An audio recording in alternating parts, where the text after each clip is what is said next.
hallelujah. Mo ti ké pe ẹ̀gbọ́n kò dáhùn. Mo ti ké pe ẹbí kò ṣe kí ni àbọ̀ dáhùn ni. Táwọn náà bá ti wọn káàkiri ọ̀gá bó o ṣe ń la tiẹ̀ kọjá làwọn náà la ti wọn kọjá. Wo mi ẹnìkan ò rẹ nìkan bínú sí. Bọ̀dá mi kò wá gbé kọlù irọ́ ọ̀rọ̀ tí ẹni ó gbé sórí. Lọ bí wọ́n lérè ń lu òyìnbó ṣé wọ́n rówó e lójú títì ni. Ó pe àǹtí ẹ kò dá ọ lóhùn. Wo ibi iṣẹ́ ló wà òun náà kò gbẹ lọ́wọ́ ni. Ó pe àǹtí ẹ kò dá ọ lóhùn. Ibi táìmù tó pé yẹn kò lè gbé òun gan faṣẹ́ lọ́wọ́ ni. Ó mọ̀ pé dádì à ń faṣẹ́ níbí o. Sà wọ́n ń fa iṣẹ́ lábúrọ̀dù. Ibẹ̀ mo ti gbọ́ slang yẹn pé à ń faṣẹ́. Ọmọ Nàìjíríà wọ́n bá yín ṣeré bí ìbọ̀tí. Tán bá padà ọ̀gá wọ́n ń kó gbẹ́ kó tọ̀ fọlẹ̀ ṣiṣẹ́ títì ṣe security ni. Bọ̀dá yín tó máa ń lo òyìnbó yẹn iṣẹ́ security ní í ṣe. Iṣẹ́ security tó pé ìwọ tún rí o tún sakọ o tún rí o tún dẹmọ. Dó o kàn jáwó lọ́hùn o jáwó lọ́hùn. Ṣùgbọ́n ẹ lajú iṣẹ́ ìdọ̀tí inú ẹ̀gbin lowó wà. Inú ìdọ̀tí lowó ń gbé. Hallelujah dada. Ó wá ló pè wọ́n ẹ jẹ́ báyìí kan sọ̀rọ̀ dádì ẹ bá ń pray àǹtí mi mo pè wọ́n ìgbé kọlù kò lè gbé mọ́ pàǹtí ẹ̀ mọ́ Ọlọ́run ni ó pè. Mo wá pe dádì yẹn wọ́n là máa ṣàánú fún mi wọ́n wá padà gbé kọ́ ó ti gbé ọdún wo ni ó bọ̀ gbé hallelujah.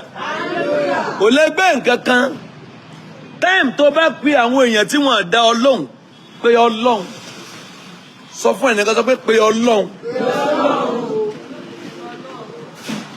sọ pé Ọlọ́run ẹ mọ̀ sọ̀dá sọ pé Ọlọ́run sọ̀dá sọ pé Ọlọ́run sọ pé yé pẹ̀ ẹ̀gbọ́n rẹ mọ́ yé pẹ̀ bọ̀dá rẹ mọ́ sọ pé òun náà ní bùkátà sọ pé bí wọn náà ṣe ní bùkátà òun náà ní bùkátà. Mo ń bọ̀ ná ọjọ́ kan ń bọ̀ tó pe orúkọ Olúwa wàá pe orúkọ Olúwa yóò dẹ̀ ṣe kí ni ó ti pọ̀ jù wàá pe orúkọ Olúwa dẹ̀ máa dá ọ lóhùn. Àwọn máa ní Olúwa wọ́n ní Ọlọ́run gbé kọ́ọ̀lù wọn àwọn kan ó pe Ọlọ́run dẹ̀ máa gbé kọ́ọ̀ wọn Ọlọ́run á gbọ́ bí wọ́n ṣe pè é dámilò ẹ̀ distract mi. Ẹ ti dọ́bù ẹ kí n jẹ́ wá ń gbé dání níbẹ̀ tí ó kàn wù mí kó wà báyìí ni hallelujah dada hallelujah dada. Ọlọ́run ni ó pè kọ́lọ́run á gbé kọ́ọ̀lù tiẹ̀ náà sọ láwọn tó ń pè àwọn náà pé Ọlọ́run ni ó gbé kọ́ wọn no be today náà ti ń pè Ọlọ́run wọ́n ti ń pè tipẹ́tipẹ́ torí ẹ mọ̀ fi Matthew 7:7 ẹ mọ̀ fi ṣeré. Kí ló sọ ń bẹ̀ náà? Béèrè a ó fi fún ọ kankan a ó ṣí wá kiri. Kẹ́pẹ́ mi mo fásì yẹn mo kọ́ fẹ́ lò náà. Kẹ́pẹ́ mi ebe èèyàn ló sọ pé òun ò dẹ̀ ọ́ lóhùn. Ó dẹ̀ ṣe kí ni? Ó dẹ̀ kẹ́pẹ́. Etí Ọlọ́run ò di sí àwọn tó ń kẹ́pẹ́. Pọ́blẹ́mù ọ̀pọ̀ èèyàn ni pé wọ́n fẹ́ pe Ọlọ́run lẹ́ẹ̀kan kó sì dáhùn lẹ́ẹ̀kan. Èèyàn gan ẹ̀mélòó ló pè kó tó dá ọ lóhùn. Hallelujah. Àní èèyàn gan fún rẹ̀ ẹ̀mélòó ló pè èèyàn kéèyàn tó dá ọ lóhùn. Ẹ ṣe jàre orí aago yẹn ni.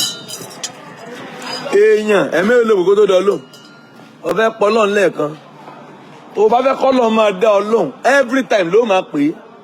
Wàá pè láàárọ̀ wàá pè ní ọ̀sán wàá pè ní alẹ́ wàá pè ní òru náà fi ní ó dáa ká ẹ máa gbàdúrà nígbà gbogbo o kì í ṣàdúrà ẹ̀kan ni wọ́n sọ ó máa pray ẹsẹ̀ parí ìṣòro àwọn èèyàn ti lọlé ìwọ dúró pé jẹ́ ń gbàdúrà láàárọ̀ yìí kí n tó máa lọ ní alẹ́ ní òwúrọ̀ àti ní ọ̀sán ni màá máa gbàdúrà, màá sì máa kígbe kíkan, òun dẹ̀ wá máa gbọ́ mi. Nǹkan ni o ṣe ni pé kó o ké rárá, kó o má ṣe dá sí. Ìyá inú rẹ gbò yóò kún. Tó bá ké pé orúkọ Jésù gbọ́dọ̀ lọ tò lẹ́nu ẹ̀. Orúkọ Jésù. Ẹ̀mí mímọ́ bàbá ìwọ ni mo ké pè. Dá mi lóhùn níbi àyè ńlá. Ìwọ ni mo fọ̀rọ̀ mi lọ láàárọ̀ yìí. Dá mi lóhùn níbi àyè ńlá.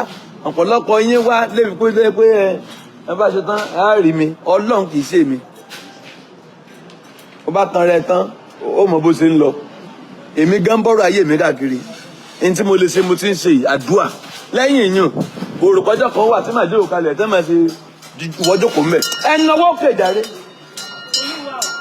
Ìwọ ni mo ké pè. Ìwọ ni wòlíì gan ké pè. Tata lèmi gan ké pè. Àárọ̀ yìí mo ti ké pè Olúwa mi, Olúwa bó ló ṣe ṣe báyìí. Olúwa bó mo ti rìn káàkiri, Ọlọ́run bó ló ṣe ṣe. Ìwọ ń wè mí bó fẹ́ ké pè mí. Náwó méjèèjì. Ó dọ̀wọ́ tẹ bá tó mú ọkàn yín kò lára èèyàn. Kọ́rùn ìrànlọ́wọ́ tó ṣí. Ìwọ ni mo ké pè Olúwa. Dá mi lò níbi àyè ńlá. Ó yá. Láti fi pe èèyàn, máa pe Ọlọ́run. Ní tí ó mú mi jókòó kí wọ́n máa wá nọ́mbà tí màá pè pé àtàní fún mi lówó láàárọ̀ yìí. Ẹ ṣe jẹ́ máa bọ́ lọ́run sọ̀rọ̀. Ọlọ́run wá lè rán èèyàn sí mi kó tó di aago 3. Ohun tó ń bà mí lẹ́rù, Ọlọ́run wá lè ṣe nírọ̀rùn. Àwọn kan wà tábẹ́tẹ́ ní ọjọ́ mẹ́ta yìí tó le gan láti ṣe. Tó le gan láti ṣe. Ẹnu bí àná sí alẹ́ ìjẹta, Ọlọ́run dẹ̀ mú àwọn ọ̀nà kan wá nípa orí ọ̀fẹ́ rẹ̀. Ẹnu bí àná yìí, àná kí lánàá náà? Àná Wednesday tá a wà ń bí báyìí. Ẹnu bí àná yìí, Ọlọ́run dẹ̀ wá ọ̀nà tó fi ṣe. Nígbà mi ò pe ẹnikẹ́ni mọ́, nígbà mo ń pe Olúwa. Kẹ́pẹ́ mi, Ọlọ́run lọ́lọ́run máa dáhùn. Màá wá fi òun àwọn títóbi, àwọn iṣẹ́ Ọlọ́run kan wà tó fẹ́ kó o experience ẹ̀.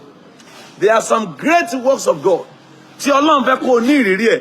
Àwọn ìyanu kan wà tó Ọlọ́run fẹ́ kó o experience. Ó rírú ẹ̀ rí. Ọ̀ǹtì tó bá tó ké pé òun ló tó máa fi hàn ọ́. Àwọn èèyàn kan ti wọnú májẹ̀mú yẹn lọ. Wọ́n ti wọnú májẹ̀mú títóbi Ọlọ́run. They have seen how great God is. Wọ́n ti rí nínú iṣẹ́ ìyanu. Wọ́n ti rí nínú àánú tán rí gbà. Ẹ lajú o, ọ̀pọ̀ yín ò tí ì mọ bọ́lọ́run ṣe tó o. Ẹ lajú, kí mọ́lọ́pọ̀ yín ò tí ì ṣe. Ẹ tí ì mọ bọ́lọ́run ṣe tó. Ó dìgbà tó o bá ẹ̀ǹkántà àwọn nǹkan, àwọn ìyanu kan, àwọn àánú kan. Tí mò ń sọ òye nìkan. Ó jẹ́ pé tó ti expect, nǹkan yẹn kàn dé. Ìyanu ló máa ń sábà jẹ́ kéèyàn mọ títóbi Ọlọ́run. Jésù gan sọ ní ẹ wá, táwọn èèyàn tí wọ́n bá rí sí àmì àti ìyanu, wọ́n à lè mọ títóbi Ọlọ́run, wọ́n à lè gbàgbọ́. So there are some great miracles tó máa mú kí èèyàn mọ̀ pé ẹ ti tóbi tó. Èbí ìyanu kékeré máa ṣẹlẹ̀ sẹ́lómi. Ẹnìkan send owó kékeré kan sí 50,000. Ó débi, ó ń dọ̀bálẹ̀. Ìṣẹ̀fẹ̀ gbọ́ tí ìyá kan sọ mí lánàá pé òun ṣe télọ̀, pé wọ́n wá pe òun pé kóun aránṣọ aṣọ skul èlé ń gbégbé 100,000. Ìwọ̀nba ìyẹn ó tún mú un mọ, kì í ṣe pé kò mọ Ọlọ́run tẹ́lẹ̀ o, bẹ́ẹ̀ ó tún wá mú un mọ títóbi Ọlọ́run. Ẹ wá jẹ́ n bi yín léèrè, tán bá gbéṣẹ́ 2 million fún kọ́. Yóò wá ẹsẹ̀ mọ títóbi. Ẹ̀nàwọ́ méjèèjì, àwọn àránṣẹ́ Ọlọ́run gan máa ń ṣe wá. Ẹ káwọ́lẹ̀, tá a bá dúró lé lọ́tà tá a wá ní Olúwa tóbi gan o. Ìwọ gan ò tí ì mọ̀ pé Ọlọ́run tóbi. Tí wọ́n gbìwọ́ pásítọ̀ gan, tí wọ́n gẹ́gẹ́ bá rí sẹ́ ìyanu tó bá dórí ọ̀tà àti yin Ọlọ́run rẹ gan tó ní gbogbo ènìyàn the Lord is good. Bóyá ní bó ṣe máa ń sọ tẹ́lẹ̀, wà á change lọ́jọ́ yẹn torí wọ́n gan rí iṣẹ́ pé Olúwa Ọlọ́run ìpè ó bọ̀ ọ́nù yàrá ọmọ ní Ọlọ́run ìwọ náà ló pè mí báyìí tó o ti wọ aṣọ tó báyìí. Ẹ̀nà wọn méjèèjì. Mo ké pè ọ́ láàárọ̀ yìí. Ọlọ́run fi ìyanu dá mi lóhùn. Kí mo ní ká fi dá ọ lóhùn. èmi lọ́pọ̀lọpọ̀ wọn fẹ́ rí. Ọlọ́run fi yanu dá mi lóhùn. Nígbà náà ni ìwọ ó pè. Olúwa yóò sì dáhùn. Ọlọ́run fi yanu dá mi lóhùn. Òun sì wí pé èmi nìyí. Bí ìwọ bá mú àjàgà nínú ìka àti sísọ aṣọ kúrò láàrin rẹ. Hallelujah. Hallelujah. Èmi lọ́pọ̀lọpọ̀ wọn fẹ́ rí. Olúwa fi yanu dá mi lóhùn. Orin tí mo rẹ́rìn. Olúwa fi yanu rẹ̀ dá mi lóhùn. Bí mo ṣe wà yìí, èmi náà ń wo òkè Olúwa in tó fẹ́ ṣe. Ọ̀gá gbójú ẹkún lára èèyàn. Báyìí ni Olúwa wí, ẹni mímọ́ Ísírẹ́lì àti ẹlẹ́dàá rẹ, béèrè nǹkan tí ń bọ̀ lọ́wọ́ mi. Béèrè nǹkan tó ń bọ̀ lọ́wọ́ mi, má béèrè lọ́wọ́ èèyàn. Béèrè ohun tó ń bọ̀, má béèrè ẹ̀ lọ́wọ́ èèyàn. Ó máa dùn mí, ó wọ̀rú gbọ̀ngàn báyìí. Ó máa wá ẹ yóò mọ wá pásítọ̀ káàkiri. Ta ni Bọ́bì tí ó dọ̀bálẹ̀ síbí? Bàbá mi o, ìwọ ni mo wá bí. Májẹ̀mú tó sọ tó fi sọ̀rọ̀ fún ìpè yìí, ẹgbẹ́ mi náà dìde. Yorùbá Gbayì TV, ẹ máa share ẹ kẹ́dẹ̀ máa subscribe síbẹ̀ toró gbayì púpọ̀.